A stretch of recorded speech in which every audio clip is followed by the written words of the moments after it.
నిండు మనసులు సీరియల్ ముగింప లేకపోతే కొనసాగింప అనేసి చాలా మంది అయితే డౌట్ పడతా ఉంటారు కదా. ఈ డౌట్ రైజ్ అవ్వడానికి ఫస్ట్ కారణం మనం చూసుకున్నట్టయితే మనకు నిండు మనసుల సీరియల్ అనేది 6 PM అయితే టెలికాస్ట్ చేస్తూ ఉంటారు. 6 PM మనకు 2 నెలల నుంచి 3 నెలల లోపల అయితే సీరియల్స్ అనేటివి ఎండ్ అవుతా ఉన్నాయి. ఆ సీరియల్స్ మీకు చెప్పాల్సిన పని లేదు, చాలా సీరియల్సే. నువ్వుంటే నా జతగా కానీ, అలాగే రీసెంట్గా చూసుకున్నట్టయితే చిన్ని కూడా 7 PM నుంచి అయితే షిఫ్ట్ అయిన తర్వాత వెరీ సూన్ అయితే ఎండ్ అయిపోయింది, మనకు తెలిసిన విషయమే.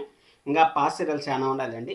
గుప్పడంత మనసుతో స్టార్ట్ అయింది, అంటే గుప్పడంత మనసుతో స్టార్ట్ అయ్యి నిండు మనసుల సీరియల్తో ఆ 6 PM డేంజర్ నుంచి బయటపడుతుందా లేదా అనేది ఈ వీడియోలో డిస్కషన్ చేద్దాం. ఎందుకంటే గుప్పడంత మనసుకి డైరెక్టర్ ఒకరే, ప్రొడక్షన్ హౌస్ ఒకటే. ఇక్కడ నిండు మనసుల సీరియల్ కూడా డైరెక్టర్ ఒకటే, ప్రొడక్షన్ హౌస్ ఒకటే. కాబట్టి అసలు ఏం జరిగింది ఎక్కడ అని మాట్లాడతాం. ఫస్ట్ టీఆర్పీ రేటింగ్ అని చూసుకున్నట్టయితే 6:30 PM ఎంత టీఆర్పీ అయితే ఉందో ఎగ్జాక్ట్గా ఒక పాయింట్ ఎక్కువ ఒక పాయింట్ తక్కువ లేకుండా సరి సమానంగా అయితే వచ్చాయని మనం అయితే చెప్పుకోవచ్చు.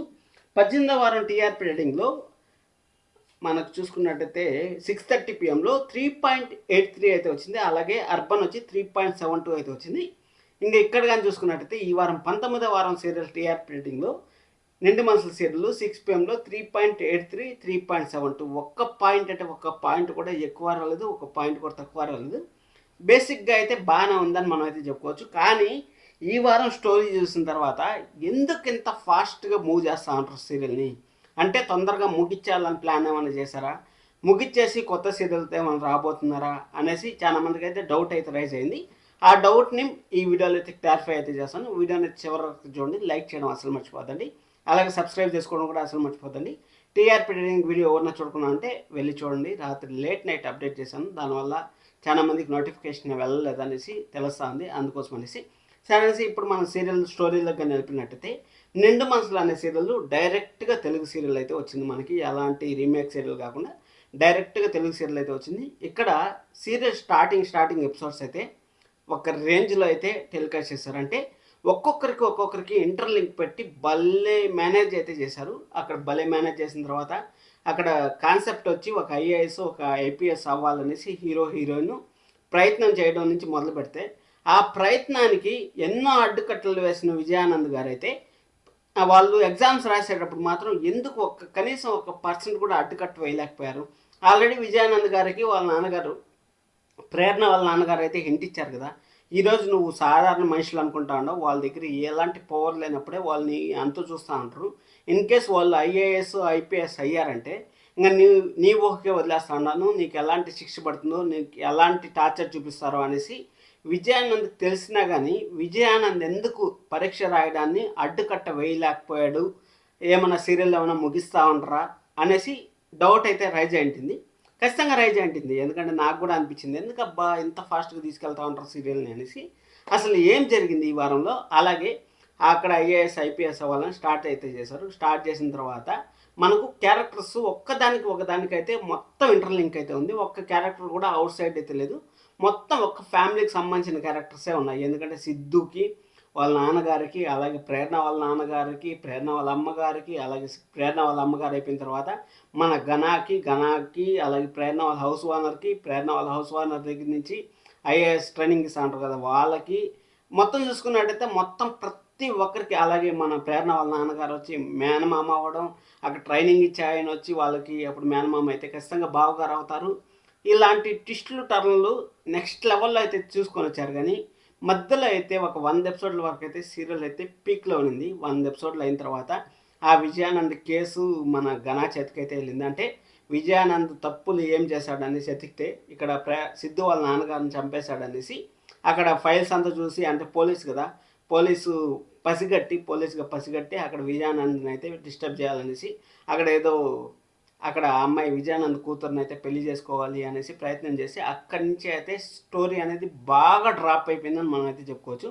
మామూలుగా డ్రాప్ అవ్వలేదు, డ్రాప్ అయిన తర్వాత ఏందో వెక్కిలి చేష్టలు వింత చేష్టలాగా అయితే సీరియల్ అనిపించిన తర్వాత మొత్తానికైతే ప్రేరణకి సిద్ధుకి అన్ఎక్స్పెక్టెడ్ థింగ్లో అయితే పెళ్ళి అయితే చేసేసారు. పెళ్లి చేసేస్తేనే మనకు సగం సీరియల్ అయిపోయినట్టు ఇలాంటి సీరియల్స్లో, పర్టికులర్గా ఇలాంటి సీరియల్స్లో. ఎందుకంటే ఐఏఎస్ ఐపీఎస్ ఒక కలగనాలి అనేసి. అలాగే ప్రేరణ వాళ్ళ నాన్నగారు, ఇక్కడ సిద్ధు వాళ్ళ నాన్నగారు నోరు చెప్పారు. అవన్నీ నిజాలు బయటకు వచ్చిన తర్వాత మళ్ళీ పెళ్లి చేసి ఉండాల్సింది. అలాగ తీస్తే కరెక్ట్గా ఉంటుంది. కానీ ఇక్కడ పెళ్లి ముందు చేసేసి ఇప్పుడు నిజాలు బయటికి రాబట్టడంలో కూడా ఫెయిల్ అయ్యారని మనం అయితే చెప్పుకోవచ్చు. సరే అనేసి అది వదిలేద్దాం మనం. ఇక్కడ సరే అనేసి మొత్తానికైతే అంతా ఇప్పుడైతే సవ్యంగా అయితే జరిగింది. ఎగ్జామ్స్ అనేది జస్ట్ ఒక ఎపిసోడ్లో అయితే మనకైతే ముగిచ్చేశారు. ఎగ్జామ్స్ ముగిచ్చేసిన తర్వాత రిజల్ట్ వచ్చాక ఎట్లేదన్నా 1-2 మంత్స్ పడుతుంది కాబట్టి ఆ 2 మంత్స్లో అయితే మన విజయానంద్ గారు చేసిన తప్పులు, అలాగే మన గణాకైతే ఒక కేసుని అయితే అప్పగించారు మన సిద్ధు ప్రేరణ. కేసు ఏం లేదు, ప్రేరణ వాళ్ళ నాన్నగారు అయితే మోసం చేసి వెళ్ళిపోయారు. మోసం చేసి వెళ్ళిపోతే వాళ్ళ నాన్నగారు ఎవరు, అసలు ప్రేరణ వాళ్ళ నాన్నగారు ఎవరు, నువ్వు కనిపెట్టి తీసుకురా అనేసి కేసు అయితే పెట్టారు. ఇక్కడ 2 కీ పాయింట్స్ అయితే ఉన్నాయి సీరియల్స్లో. 2 కీ పాయింట్స్ 3 ఉన్నాయి. 3లో ఒకటైతే ఆల్మోస్ట్ ఆల్ కంప్లీట్ అయిపోయిందని మనం అయితే చెప్పుకోవచ్చు. ఒకటి వచ్చి ఫస్ట్ కంప్లీట్ అయిపోయింది వచ్చి ఐఏఎస్ ఐపీఎస్ అవ్వాలన్న ప్రేరణ సిద్ధు గోల్ అయితే ఎగ్జామ్స్ రాసేశారు. వాళ్ళు ఎలాగోలా పాస్ అయిపోతారో మనకు తెలుసు. అప్పుడు పాస్ అయిపోయిన తర్వాత వాళ్ళ ముందర అయితే ఐఏఎస్ ఒకరు, ప్రేరణ ఐఏఎస్, సిద్ధు ఐపీఎస్ అనేసి మనకైతే అక్కడ బోర్డులు అయితే పెట్టేసి శుభం కాటేసినా కానీ ఆశ్చర్యపోవాల్సిన పని లేదు. అందుకోసం అనేసి కొనసాగింప ముగింపు అనేది ఇంకా క్లారిటీ రాకుండా ఉంది. ఇంకోటి ఏమంటే ఇక్కడ ప్రేరణ వాళ్ళ నాన్నగారు వాళ్ళ పిల్లల్ని యాక్సెప్ట్ చేస్తే, అంటే నా బిడ్డలే వీళ్ళు, ఘన అనే కేసుని సాల్వ్ చేయాలి కాబట్టి ఘన ఖచ్చితంగా ఆ కేసుని ఈరోజు కాకపోయినా రేపైనా సాల్వ్ చేయాలి. లేకపోతే సిద్ధు ప్రేరణలో ఐఏఎస్ ఐపీఎస్ అయిన తర్వాత ఖచ్చితంగా వాళ్ళ కింద పనిచేయాలి కాబట్టి వాళ్ళ కింద పనిచేస్తే ఖచ్చితంగా అది రిపోర్ట్ 24 గంటలు నాకు రిపోర్ట్ కావాలంటే ఆ రిపోర్ట్ తెచ్చిపెట్టే బాధ్యత మన ఘనా చేతిలో ఉంది కాబట్టి ఖచ్చితంగా ఘనా కూడా లొంగి మరి అక్కడ వాళ్ళ నాన్నగారు తప్పు చేశారు, మా నాన్నగారు ప్రేరణ వాళ్ళ నాన్నగారు ఒక్కరే అనేసి అందరి ముందర అయితే ఒప్పుకోవాల్సిన పరిస్థితి అయితే వస్తుంది. ఆ ఒప్పుకునే పరిస్థితి వస్తే ఇంకా సీరియల్లో ఏమీ లేదు. ఎందుకంటే ఘన ఆల్మోస్ట్ ఆల్ సరెండర్ అయిపోతాడు, ఆ పెద్ద ఆఫీసర్స్ కాబట్టి ఇంక ఖచ్చితంగా సరెండర్ అయిపోవాలి. సరెండర్ అయిపోయిన తర్వాత విలనిజం లేకపోతే సీరియల్ అనేది ఉండదు కాబట్టి ఆ విధంగా జరిగే ఛాన్స్ అయితే ఉంటుంది. అది అయిపోయిన తర్వాత ఈరోజు ఒక ఫోటోతో మన సీరియల్ని ఇంకొక మెట్టు ఎక్కించారు. మనకు శుభంగా ఆడబడుతుందేమో అని భయంగా అయితే చేశారు. అదేం లేదు, సిద్ధు బర్త్డే రోజే వాళ్ళ నాన్నగారు అయితే చనిపోయారని మనకు తెలుసు. ఎందుకంటే అక్కడ మన సిద్ధు వాళ్ళ బర్త్డే రోజే వాళ్ళ నాన్నగారు పెళ్లి చేసుకొని వచ్చాను, అన్ఎక్స్పెక్టెడ్గా ఇంట్లో వాళ్ళు తెలియకుండా పెళ్లి చేసుకున్నాను అనేసి మనకు ఫ్లాష్ బ్యాక్ ఎపిసోడ్ అయితే చూపించారు. అక్కడ విజయానంద్ చేసే మోసాలకు అడ్డుకట్టేస్తాను అని తన సొంత ఫ్రెండ్నే చంపేశాడు మన విజయానంద్ అయితే.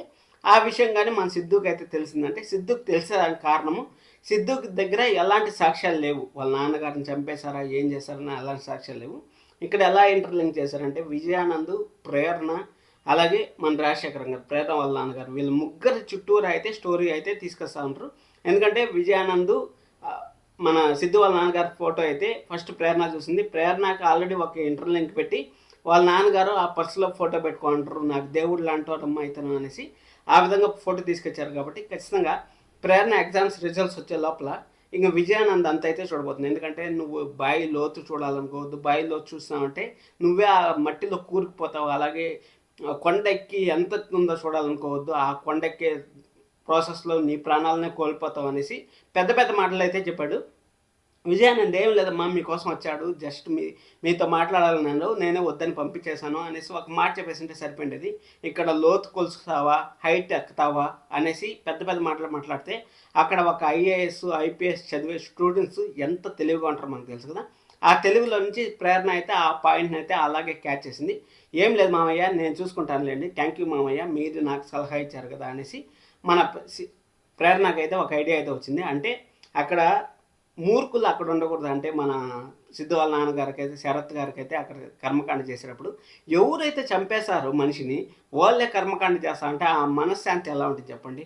పక్కనే ఒకరిని మనం ఒక విష పురుగుని పెట్టుకొని ఆ విష పురుగు మన అయ్యో ఎప్పుడు కరుస్తుందో, ఏం చేస్తుందో, నా బిడ్డను ఏం చేస్తుందో, నా భార్యను ఏం చేస్తుందో అనేసి ఆ చనిపోయిన ఆయన కూడా మనశ్శాంతి ఉండదు. కాబట్టి మన ప్రేరణ అయితే కొంచెం లీడ్ తీసుకొని అక్కడ విజయానంద్ అయితే పక్కకు పంపించేసింది. పక్కకు పంపించేస్తే అక్కడ విజయానంద్ అయితే వెళ్ళిపోయారు. ఖచ్చితంగా మన సిద్ధు వాళ్ళ నాన్నగారు మనశ్శాంతి అయితే బాగుంటుంది. అలాగే మన సిద్ధు వాళ్ళ అమ్మగారు అయితే మాకు ఎన్నో కోల్పోయాం మేము, మన ఇద్దరు స్వరూపమే మన బిడ్డకి మీ ఆశీర్వాదం కావాలి అనేసి చెప్పారు. అప్పుడు ఆశీర్వాదం కావాలన్నప్పుడు మన రాజశేఖర్ గారు ప్రేరణ వాళ్ళ నాన్నగారు అయితే అక్కడికి వచ్చారు. అంటే ఖచ్చితంగా ఇంకా త్వరలోనే మనకు సీరియల్ అనేది చాలా ఫాస్ట్గా మూవ్ అవుతుంది. ఎందుకంటే 2 పాయింట్లు కీ పాయింట్లు అయితే ఉన్నాయి. 2 పాయింట్లు, ఒకటి ప్రేరణ వాళ్ళ నాన్నగారు నా బిడ్డలే అనేసి ఒప్పుకోవాలి, ఘనా వచ్చి వీళ్ళకి సరెండర్ అవ్వాలి. అది ఎట్టగో ఐపీఎస్ ఐఏఎస్ అయితే వాళ్ళకి సరెండర్ తప్పదు ఘనా. అది అయిపోయిన తర్వాత నెక్స్ట్ వచ్చి మన సిద్ధు వాళ్ళ నాన్నగారిని విజయానంద్ గారే చంపారనేసి మనకైతే క్లారిటీగా అయితే మనకు తెలుసు. ఆ విషయం సిద్ధుకు తెలిసిన తర్వాత ప్రేరణ ఎలాగోలా బయట పెడుతుంది కాబట్టి, ఎందుకంటే ఒకసారి హీరోయిన్ దగ్గరికి ఆ పవర్ వెళ్ళిందంటే ఆటోమేటిక్గా ఆ నిజాలు బయటకు వస్తాయి కాబట్టి, ఇంక ఖచ్చితంగా మంజులా గారు కూడా మన విజయానంద్ గారిని అయితే క్షమించారు కాబట్టి సీరియల్ని శుభం కాటేస్తారా అనేసి అనుకోవచ్చు మనం. కానీ ఇక్కడే ఏదో ఒక మెలికైతే పెట్టి ఖచ్చితంగా ఐఏఎస్ ఐపీఎస్లో ఫెయిల్ అవ్వడము, లేకపోతే ఏదో ఒకటి తిప్పి మళ్ళీ యూటర్న్ తీసుకొని వస్తారని నాకైతే అనిపిస్తుంది. ఇప్పుడు కూడా ఏం మించిపోలేదు, జస్ట్ ఒక వారం మాత్రమే అయింది. ఒక వారంలో ఇంకా స్టోరీ ఇంప్రూవ్మెంట్ చేసి ఇంకా ఫాస్ట్ చేసి స్టోరీలో మంచి ట్విస్టులు పెట్టారంటే ఖచ్చితంగా మరొకసారి అయితే మన నిండు మనసుల సీరియల్ని మధ్యాహ్నం స్లాట్లో అన్న చూడొచ్చు అనేసి నాకైతే అనిపిస్తుంది. అంత ఈజీగా అయితే ఓటమిని ఒప్పుకోరు అనేసి నాకైతే తెలుసు భూమి ఎంటర్టైన్మెంట్. ఎందుకంటే బ్రహ్మముడి సీరియల్ని 500 ఎపిసోడ్స్ నుంచి స్టోరీ లేకపోయినా కానీ ఈరోజు 1000 ఎపిసోడ్లు దాటిచ్చారంటే అర్థం చేసుకోండి ఎలాగ వాళ్ళు తీసుకొస్తారు. డబ్బు కోసం వెనకాడరు. స్టోరీ ఎలాగన్నా సరే వాళ్ళు కంటిన్యూ చేస్తారని నాకైతే నమ్మకం ఉంది. నిండు మనసుల సీరియల్ అయితే ఇప్పట్లో అయితే ఎండ్ కాదు, మీరు ఎవరు బాధపడాల్సిన పని లేదు. ఇంతసేపు వీడియో చూస్తుంటే thank you so much, love you all, bye bye.